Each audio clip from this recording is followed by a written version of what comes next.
Howdy, this is Rick Clark, and I am honored to be presenting today at the AgEmerge Conference 2021. It is a pleasure to be here today. The future is looking bright at the Clark Land and Cattle Farm. I've got the family there, and it is so critical to have the support of everyone involved, not only the family that you see here, but your employees, your team members, everyone that's with you on this journey. It takes everybody, and I cannot stress that enough. I'm so proud of that picture.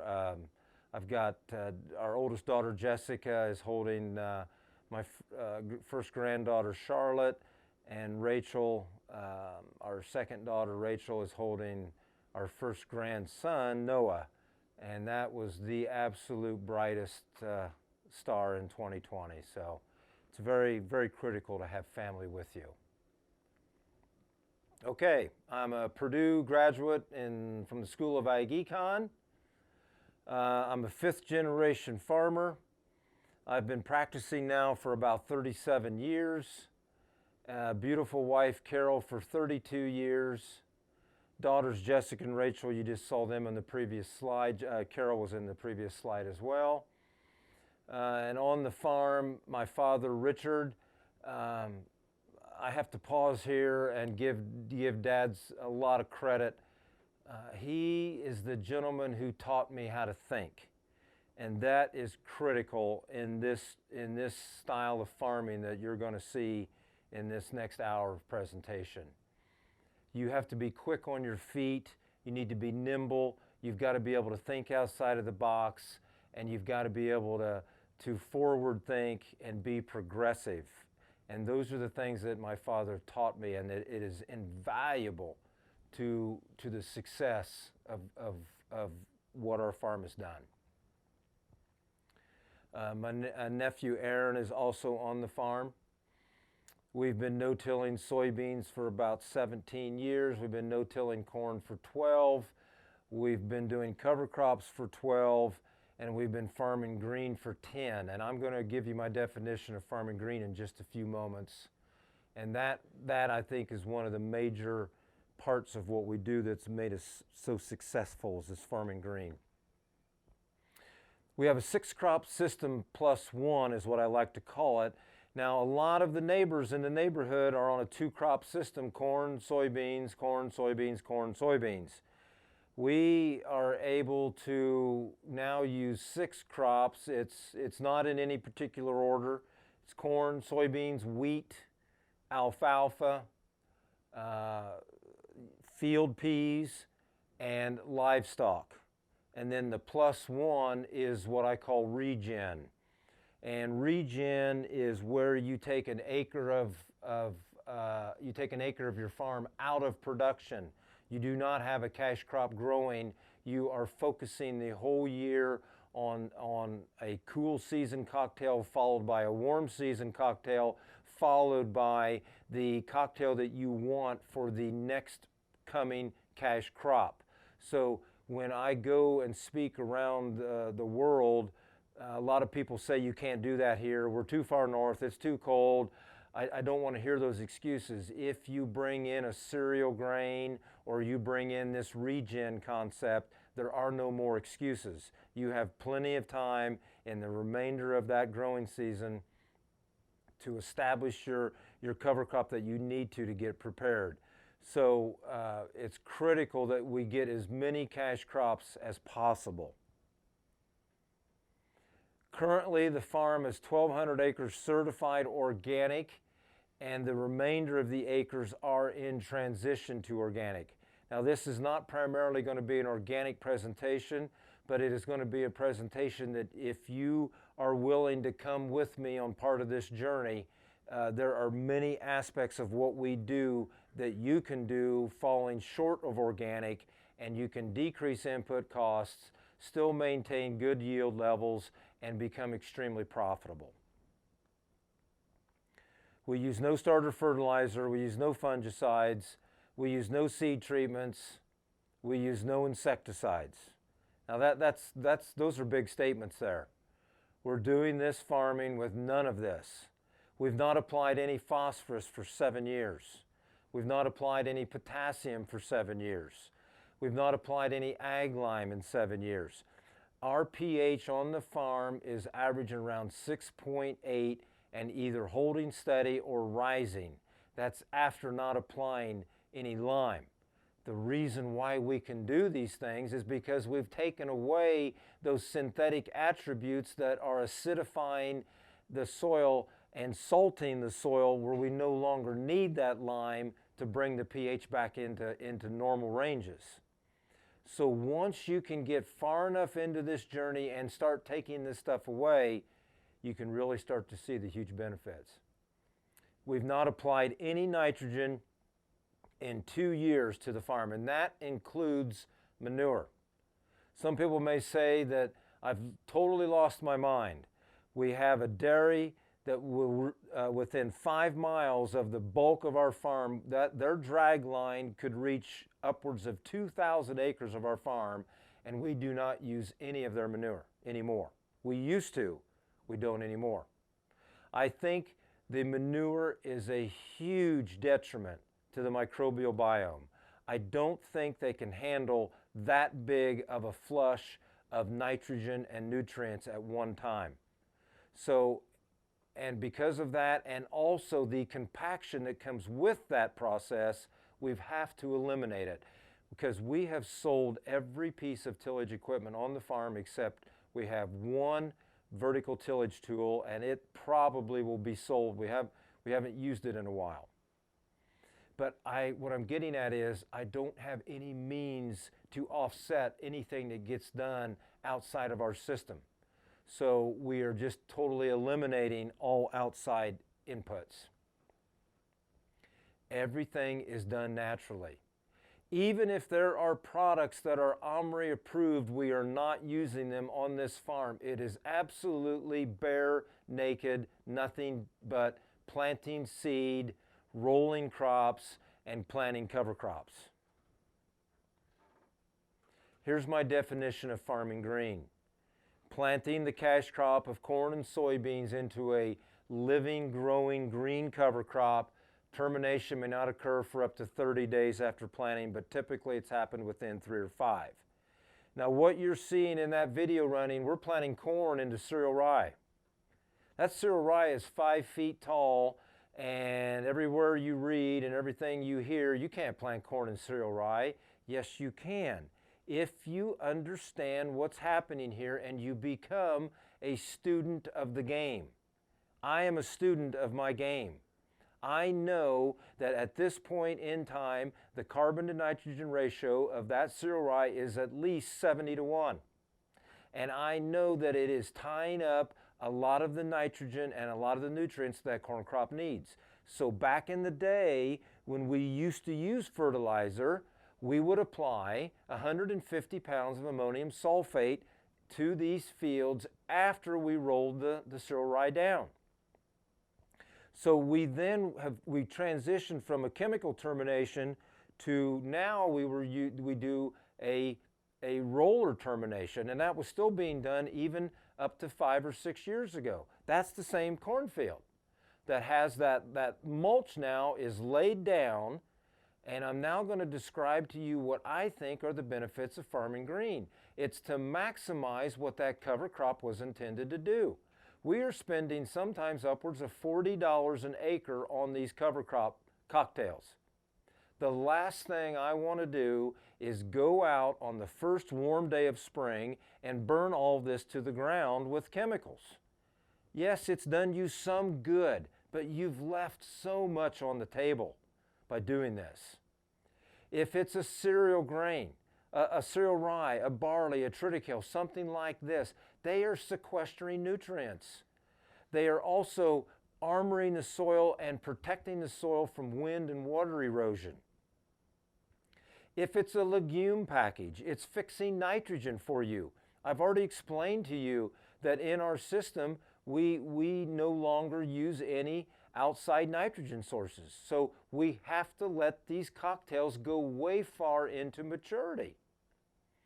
Now, one thing I need to mention that I didn't earlier is I mentioned to you that we are transitioning all the way toward organic, but we are way beyond organic standards here. We are doing this without any tillage.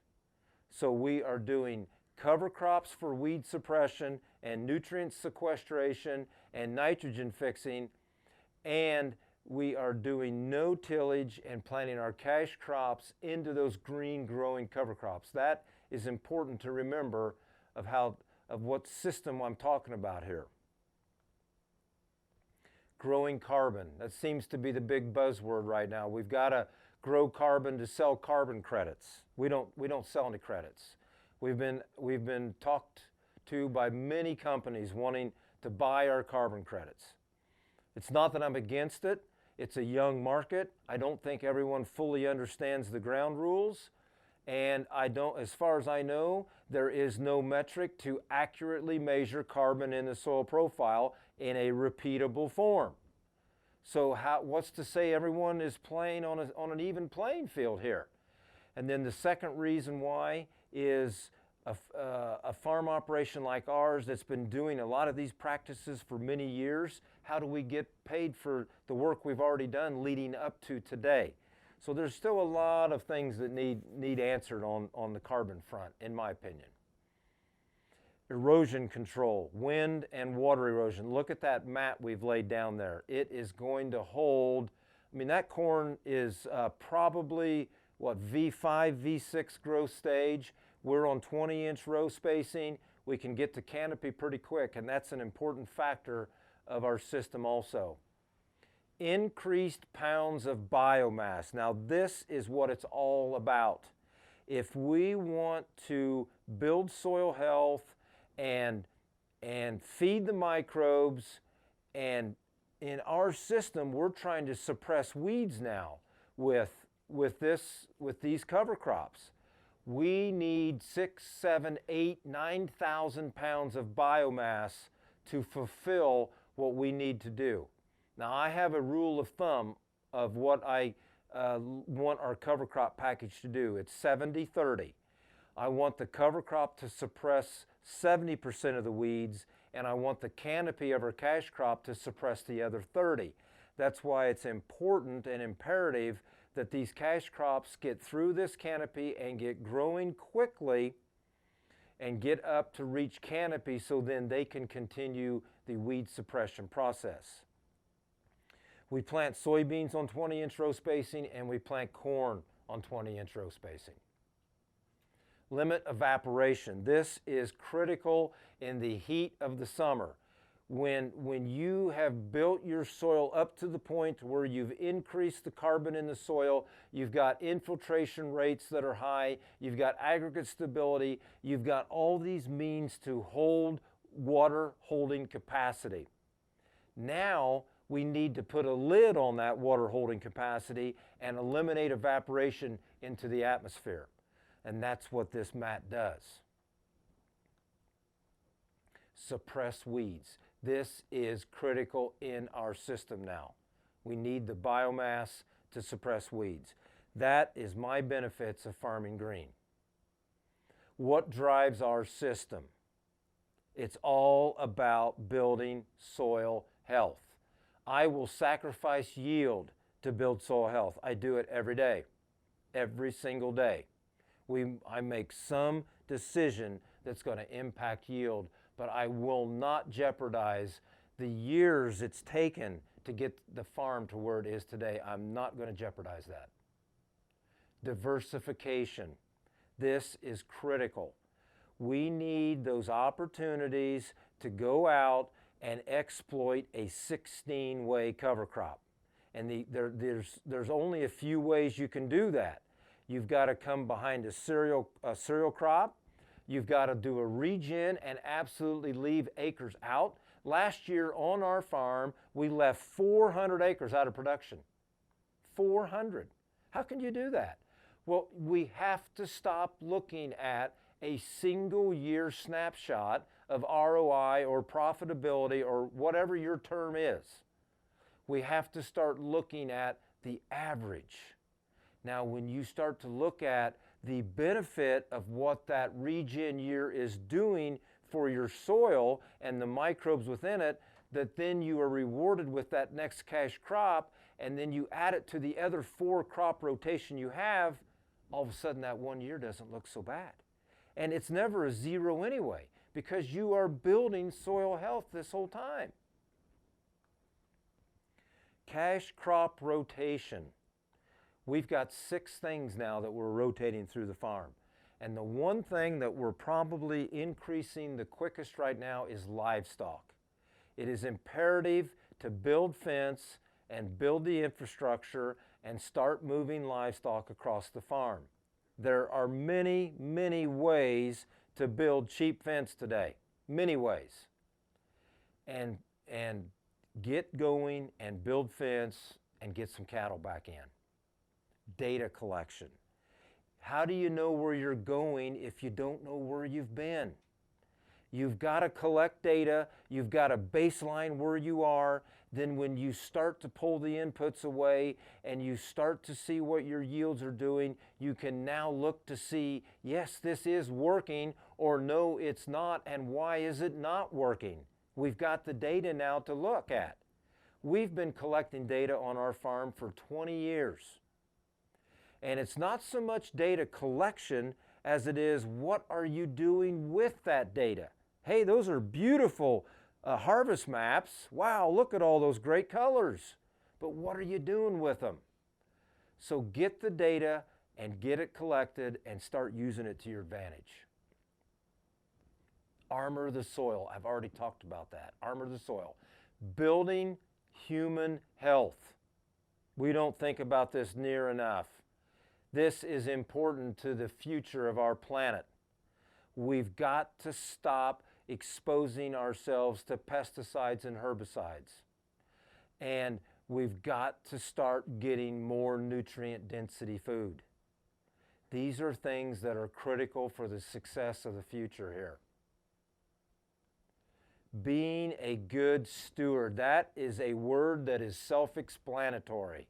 It's not only about building soil health here as being a good steward. If you've got a tile hole on your farm and it's sucking dirt into the tile and it goes down out to the ditch and into the stream, and that's not being a good steward, fix the tile hole. If you've got a wash that runs through your farm, fix the wash, build a waterway. Those are the things I'm talking about being a good steward. ROI, return on investment. This is what it's all about. We strive to be a low-cost input producer with maintaining yields or increasing yields. You will never see me or this farm chasing yield. Never. There are too many things that can go wrong. Now, I'm done with my items here that drive our system. You do not see yield on this page because yield does not drive our system. It's unfortunate, but too many times the farmer's success is based on yield. Everything we do, the seedsmen come around, the seed company, the salesman. Got the next best hybrid, it's going to yield 5.4 bushel than last year. Everything that we are set in front of us is all about yield. It's not. It's about building soil health. It's about being a good steward. It's all of these things that are important. It's way beyond yield. If you do everything I have listed on that slide, yield comes along for the ride. It takes time, but it happens. All right, I want to show the power of some of these. I've got 2 slides here. This first slide is cereal rye. I want to show you why farming green is so important. Now, I'm going to venture to say that at this point in life, at 12-inch tall cereal rye is when most of it gets terminated across this country chemically. 12 inches. Okay, those are pretty good numbers.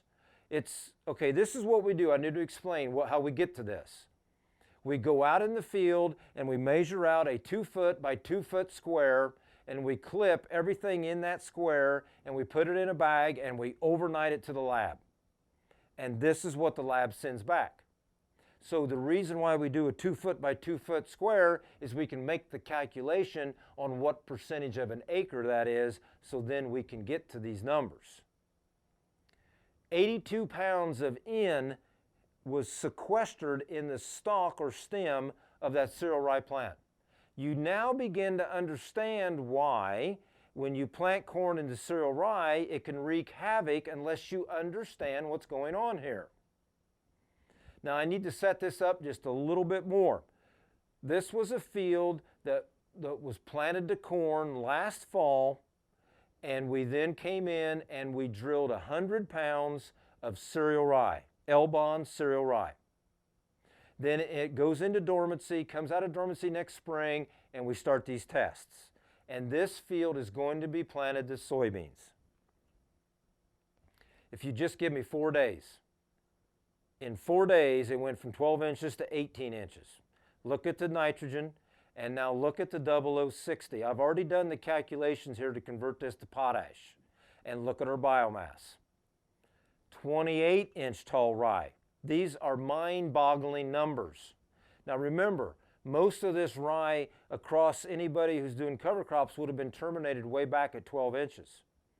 This is where you get to be a regenerative farmer, because we are letting this rye go well into maturity, and look what it has sequestered. 134 pounds of nitrogen and 281 pounds of 0060, and remember I said this was going to soybeans. We've got everything here this soybean crop needs.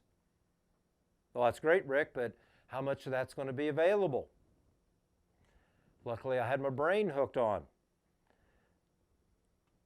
The dead rye sample was taken 2 months after termination. So that rye was terminated somewhere around June the 1st. So August the 1st, we went back and took the sample. Look at do the math from 281 to 65 underneath the 0060 column. That is the nutrient load that's available for that cash crop right now. And look at our biomass numbers.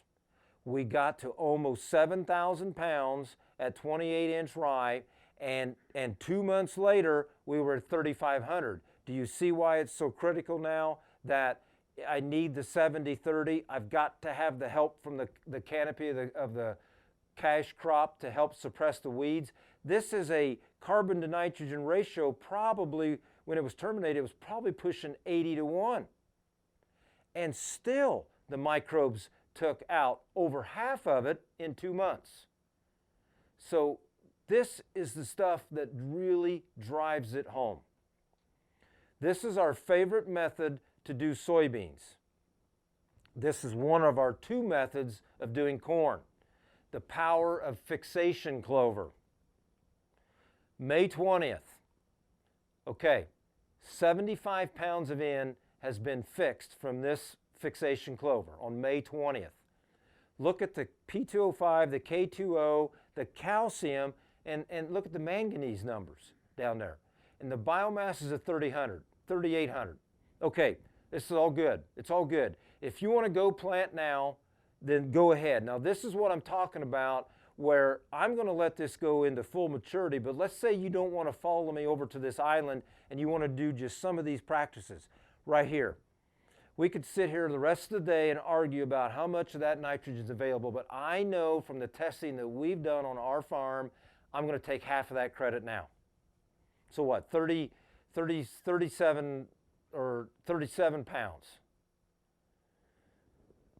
Now, let's just make this for easy math. Let's go to 80 pounds, and we're going to take half of that, and that's 40. I don't know what nitrogen costs anymore. I haven't bought any, but let's say it's 40 cents a unit. That's $16 now you have saved by taking a 40-pound credit and reducing your synthetic load by 40 units of N. But you're going to say, well, that's just an even 1-for-1, because that cocktail probably is in that $16 to $20 neighborhood. That could be, but look at everything else that's coming along now. Now, if we would wait till June the 4th, we're up to 114 pounds. Look at the K2O number. Look at the biomass. Now I want you to look at the date on the next slide. 4 days. Look where the biomass went to. In 4 days. Look at those numbers. 262 pounds of free nitrogen. Free, less the cost of the cocktail. Now, you have to understand something here. You have to get off the yield wagon, and you have to start looking at things realistically. Yes, I would love for this field to make 230. That's not realistic. Realistic in the system that I'm in now is 140. The number that I use for nitrogen to bushels of yield relationship is 0.8. So what is that, 112 pounds of nitrogen is all that I need to raise a 140 bushel corn crop? It's all right there on June the 8th, 262 pounds. Cut that in half, you're at 130 pounds. Doesn't even take into account the 50 or 60 or 70 pounds that we're going to mineralize in the system that we have. So the point is there's plenty of nitrogen available. Please stop over applying nitrogen. People often, look at those other numbers. Look at the K2O and the calcium. People often ask me that, you might be low on calcium because of certain weed issues. I don't think we're low on calcium. We're pulling 228 pounds out. I think we're fine. Again, I took the sample in the future, and let's see what's left. On July 24th, okay, let me back up just a little bit. On June 8th, when that sample was taken, the carbon to nitrogen ratio was 20:1. And look at that organic carbon pounds per acre, 5,200. So on July 24th, the 262 pounds of N has gone down to 52. And look at the K2O, it went from 444 to 24. Folks, it's all below our feet. Just figure out how to unlock it and bring it to the surface, recycle it, regenerate it, and take it back down through the profile that next cash crop can get to. I also call this the power of patience. It takes patience to wait until June the 8th to plant corn. It takes a lot of patience. So again, if you don't want to come with me, come to around the 1st of June, take 60 credits of N, and make your inputs go down even further. Balance. What I've been leading up to here is balance. It's a symbiotic relationship with Mother Nature. I'm going to give you 2 examples. And these are both found on Rick Haney's soil test, his soil health test. It's way beyond a standard soil test. This is a health test. Predator to prey. I get often asked, how can you plant non-GMO corn with no insecticides? It's simple. Predator to prey. Once you take away all of the attributes that are killing the beneficial species and you get your profile back into balance, so whatever preys on a corn rootworm, it is now prevalent enough in the profile to maintain balance. That's what I'm talking about here. Bacterial to fungal. When we started down this journey, Rick Haney's soil tests, his soil health tests were showing that we were a bacterial-based farm. Now that we've implemented all of these soil health building practices, we have now shifted to a fungal-based farm. That's exactly where I want to be. We have to promote the growth of the arbuscular mycorrhizal fungi.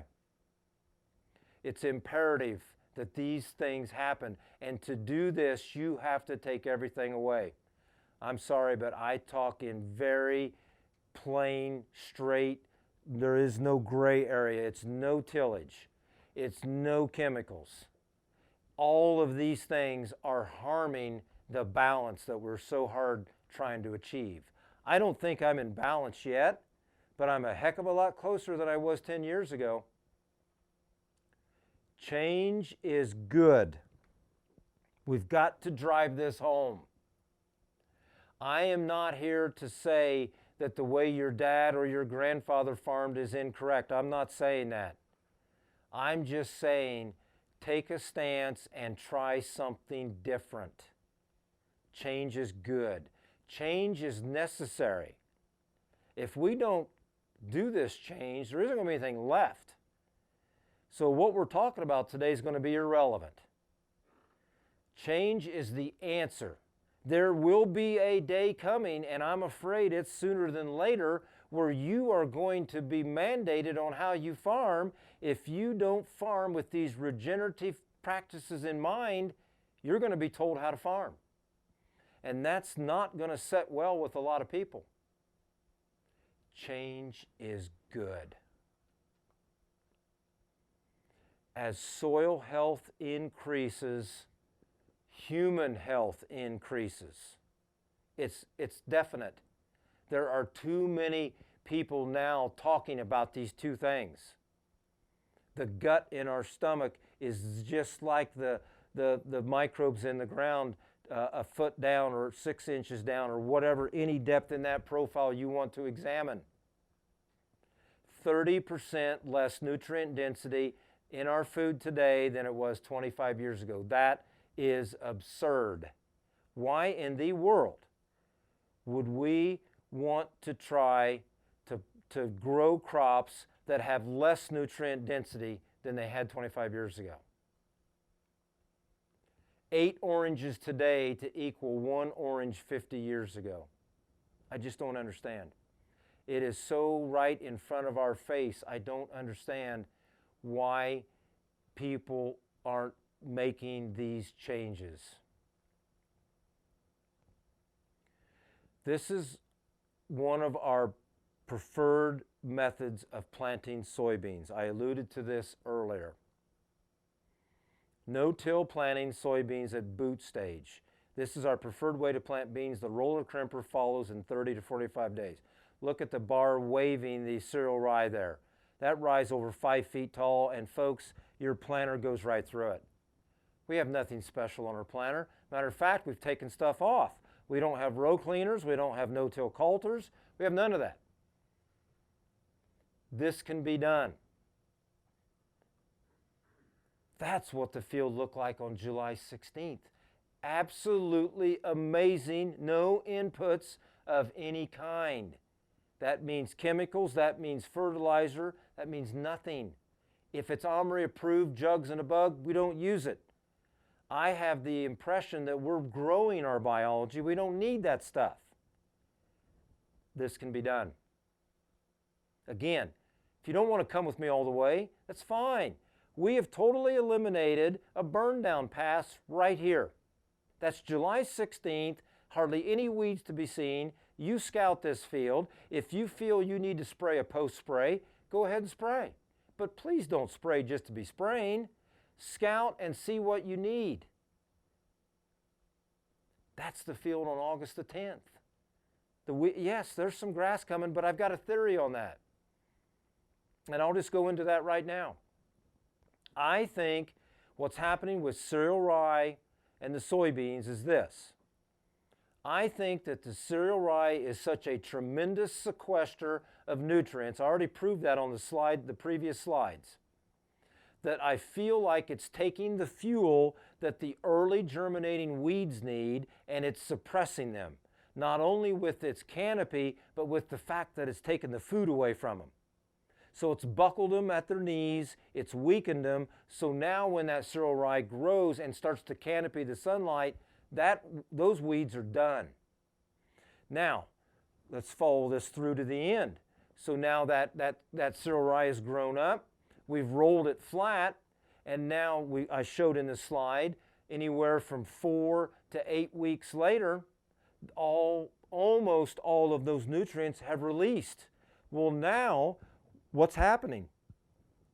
The release of those nutrients are now feeding the late germinating weeds, foxtail and other grasses, and now they have that fuel to now grow and take off. So now it's imperative that we continue to get the canopy from the cash crop.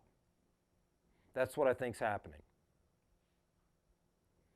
All right, this is our corn method. This is the corn, one of the other methods. The slide I showed was Balanza fixation clover. This is alfalfa. So what I'm trying to demonstrate here is I'm trying to do this system with 3 passes. The first pass is the cover crop pass in the fall, previous to this spring.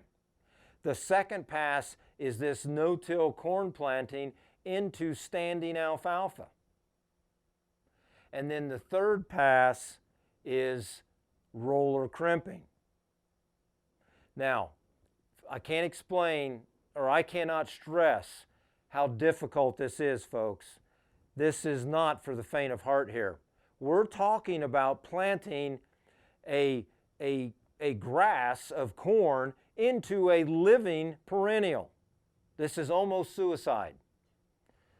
But what's happening here is I've delayed the roll crimping process to V1. Now, I know that this does not terminate the alfalfa. It does not. But what we're trying to do is even the playing field. So we're flattening the alfalfa, giving that corn a chance to peek through the light and take off. Now, what's going to happen here then is when the corn takes off, then you get stuff that looks like this. But now this was even worse because this is perseverance. The corn survived 2 waves of black cutworm, and this is the final product of the 3-pass corn system. I'm hopeful of this system for corn production. This is risky, folks. This is very risky, but it can be done. Now, here's the other beautiful thing about this. When the corn gets up, and I still think this is why narrow spacing is critical, it gets on the canopy and it starts to smother that alfalfa out. We've done this now for 3 years, and all 3 years, 80% to 100% of the alfalfa is smothered and killed. So the corn comes up, gets the canopy, starts suppressing, smothering, killing, and as this is happening, it's just slowly releasing all of the fuel that corn needs, and that corn is being fed every single day of its growing season. We have to also stop putting down large amounts of nitrogen at one time. The system can't take it. It's too much. If we are constantly breaking down the microbes underneath our feet, and if we are constantly disrupting their world, and all they're doing is rebuilding their world, what good are they doing for us? Because all they're doing is rebuilding. We need them to not be rebuilding their homes, but rebuilding the soil. That's why I stand so strong on 0 disturbance. The most efficient way to build soil health is high impact paddock grazing.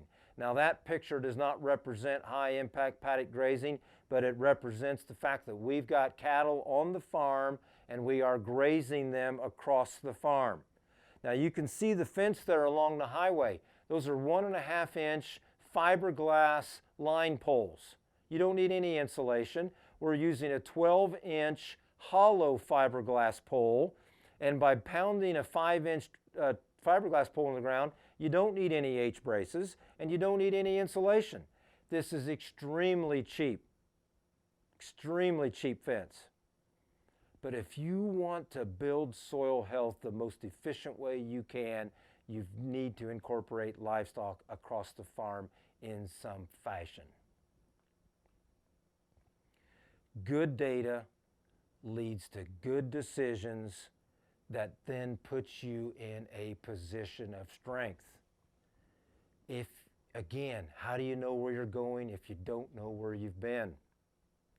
We collect data all the time. And that then, when we collect that data, I then I've got a notepad by my bed with a pen right there. I wake up almost every night with some kind of a thought, and I scribble that thought down. But then when I look at that wacky idea I had, I think back to the data that we've collected, and I see how it relates. And so then I'm going to say, you know what?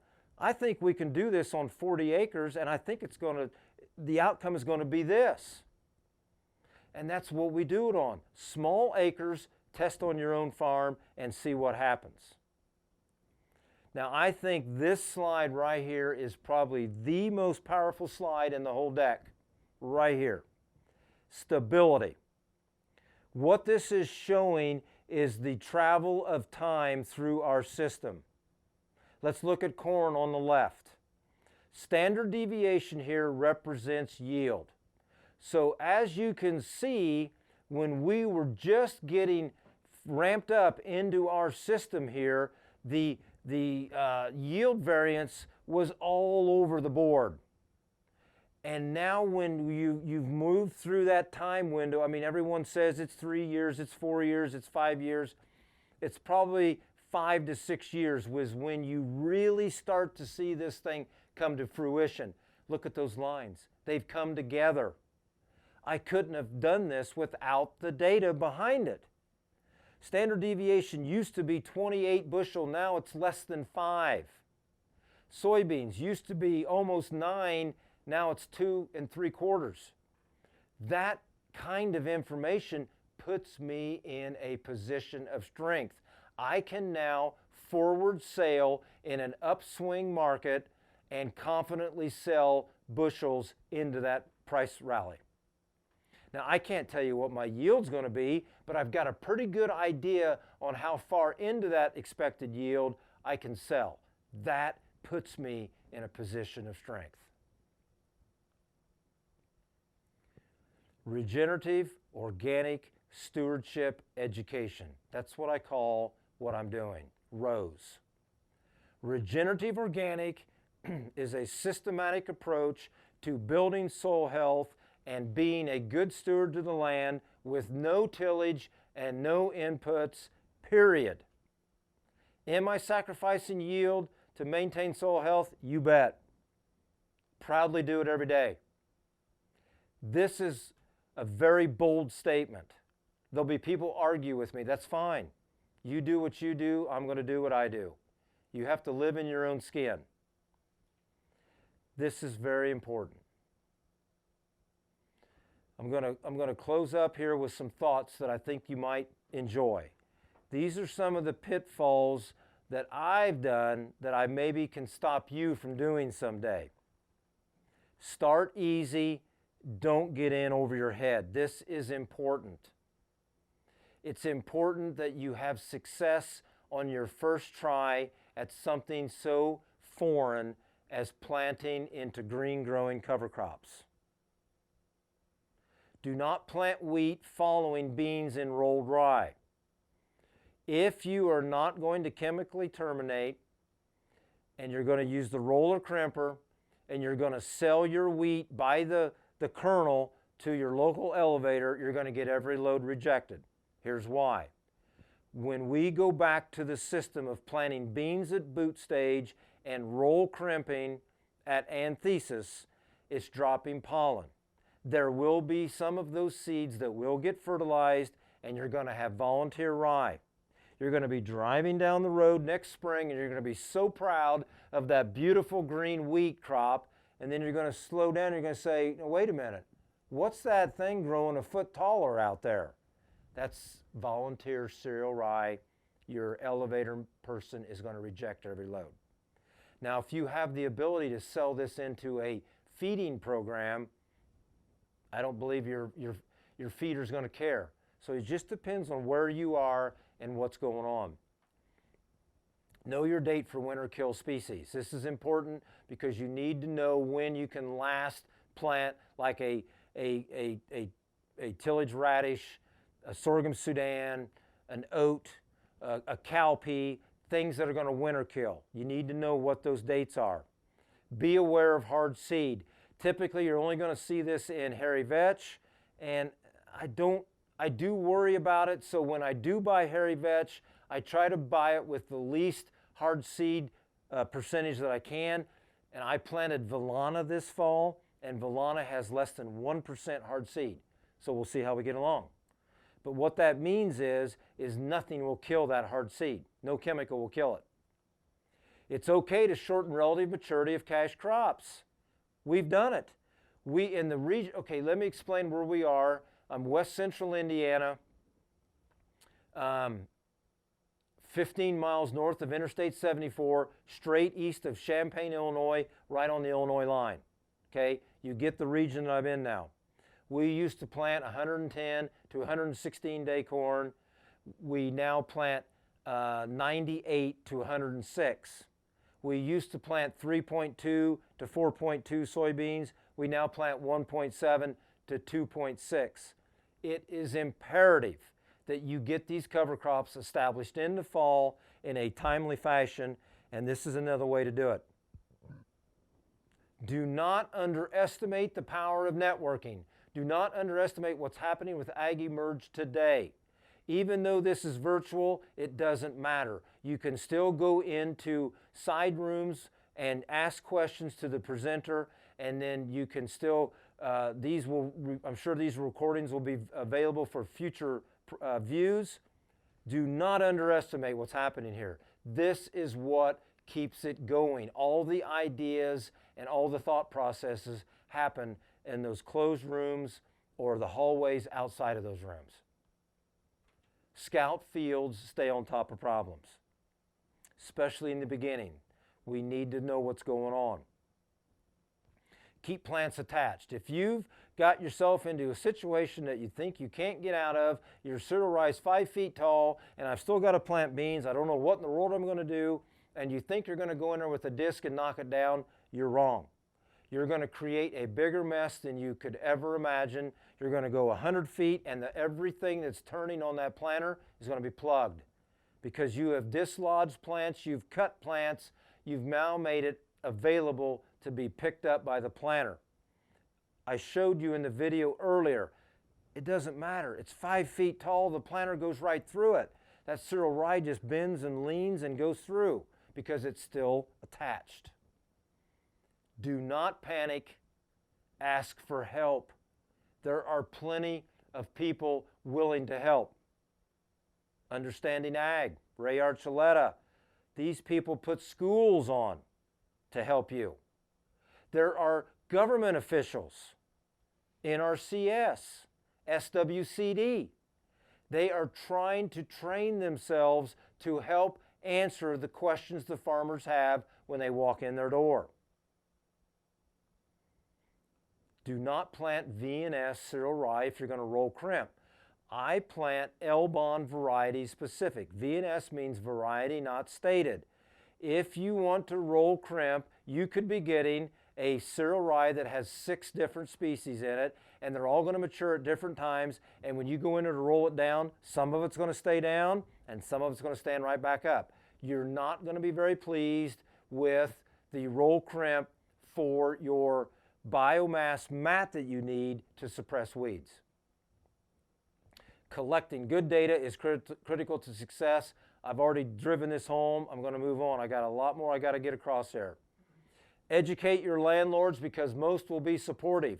You will be surprised if you were to sit down and start talking with your landlords, and you got to have a plan. You got to have a vision here. You lay it out on a piece of paper and you tell them where you want to start your journey and where you want to go. They're going to be receptive. When we sat down with the few landlords that we have and we told them what we were going to do, every one of them was like, when can we start? Let's start now. So don't underestimate where your landlords may or may not be on this journey. You need to view the cover crop as important as the cash crop. I've already driven that home many times. You will be viewed as an outlier. That is the safest, calmest word I could put there for a presentation.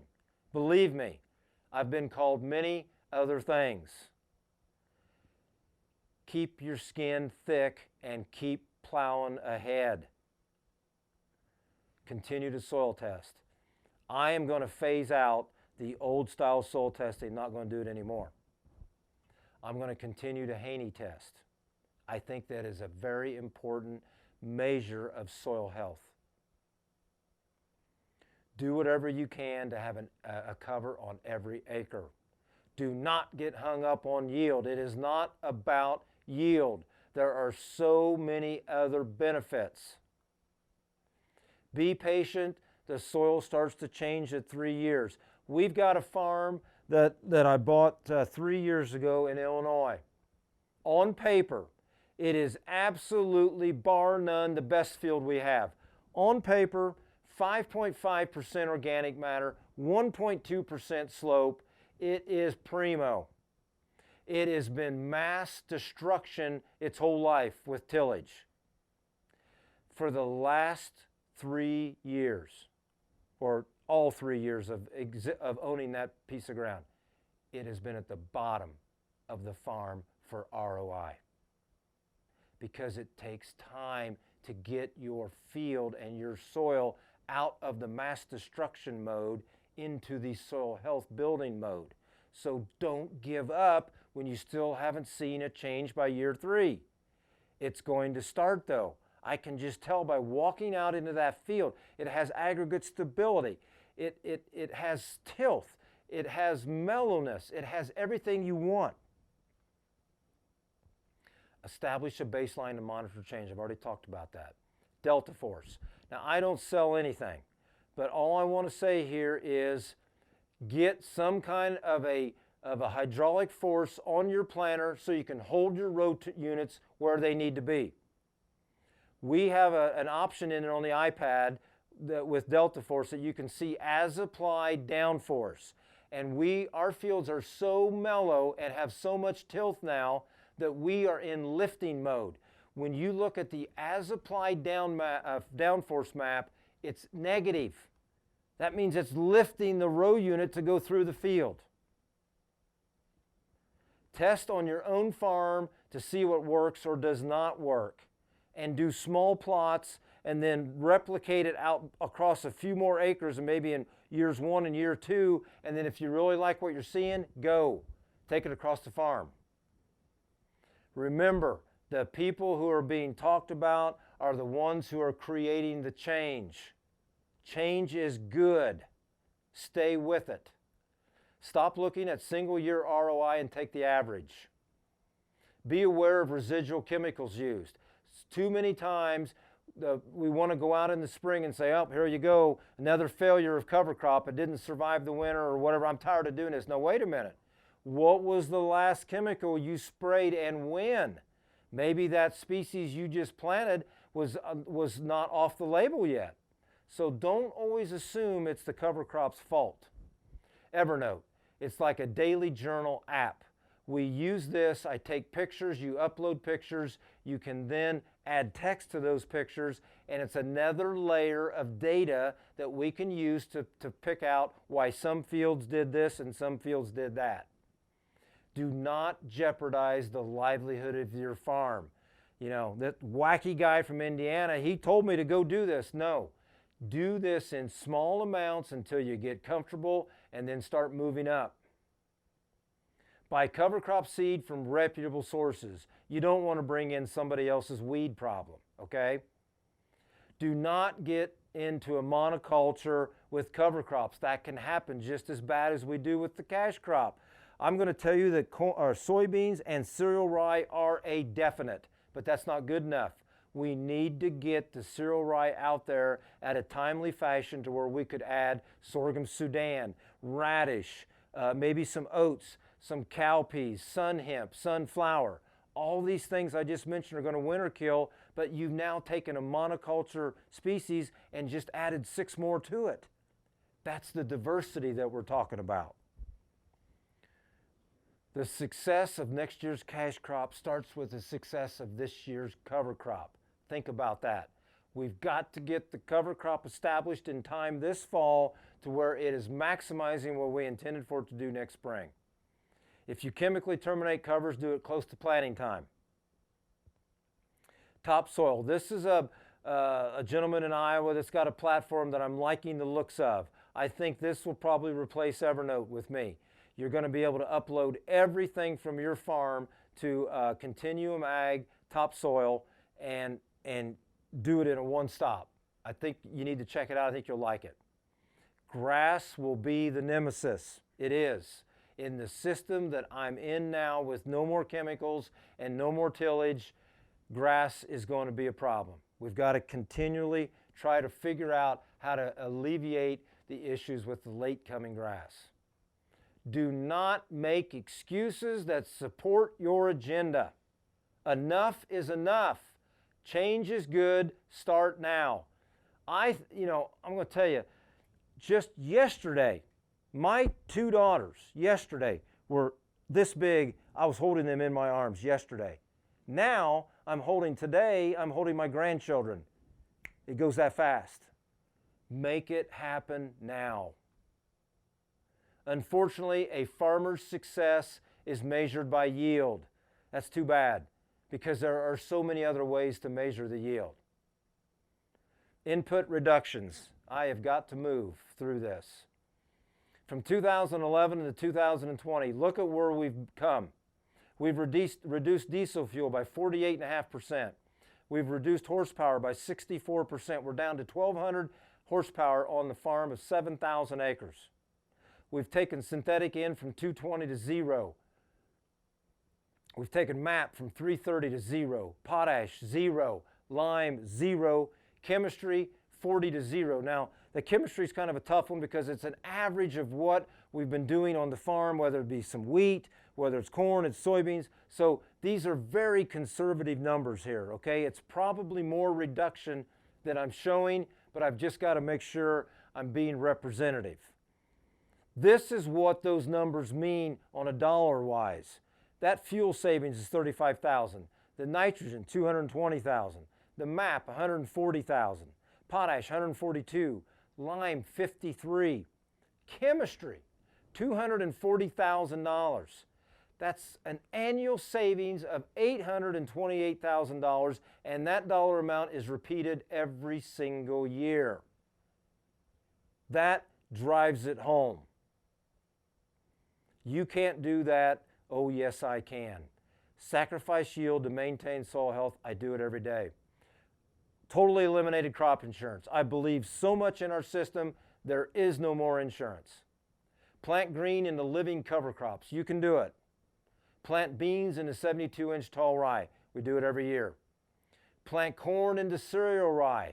I've already talked about this. You just need to shift some nitrogen to the front of the program.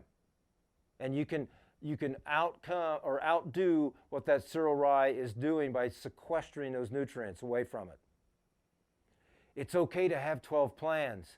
In 2020, I went through all of the single letter alphabet on plans. That's 26. Don't feel like that's a problem. You have to be nimble, quick thinking, and on your feet, ready to make change. Slow down and look for validations. Slow down. No ag lime applied in 7 years and the pH is still 6.8. That's a validation that what we're doing is correct. That's what I'm talking about. Simplicity. That's just a simple observation. Another simple observation of what we're doing right now, and I'd like for you to go home and do this late spring, early summer. Go out and stand in the middle of one of your cover crop fields and start listening. You start hearing birds again. They're songbirds. You hear the bees buzzing around your head. That's a validation of what we're doing is correct. Park your planter no matter the date. If it's not fit to be in the field, don't be in the field. Just because your neighbors are, park the planter. Do not plant corn in April again. I've already talked about that a little bit. I love the program we're in. I don't want to plant corn until after Mother's Day. That fits perfect now. Plant soybeans first and plant corn later. Plant around moth flights. I don't have time to describe that one. I'm going to keep on moving. Totally eliminate all inputs. That includes manure. No CFAP government subsidy payments at all taken. None. once you get into the system, you don't need to be dependent upon subsidy payments. Grow the nitrogen we need with legumes. Regen acres, I've already talked about that. Cash crop, no cash crop. Certified organic with no tillage. Think about that. A 3-pass system. Is it going to work perfectly? Not yet, but we are trying to make it better every single day. To truly be regenerative, you have to take everything away. Everything. If you are not uncomfortable with what you are doing, then you are not trying hard enough to change. I challenge everyone here today to get a little uncomfortable. I think you will like how it feels. Think about that. If you are not uncomfortable with what you are doing, you are not trying hard enough to change. You just keep pressing the easy button. No more. I'm proud to be a farmer, but I'm more proud of the way I farm. I call it regenerative stewardship. Thank you very much for your time.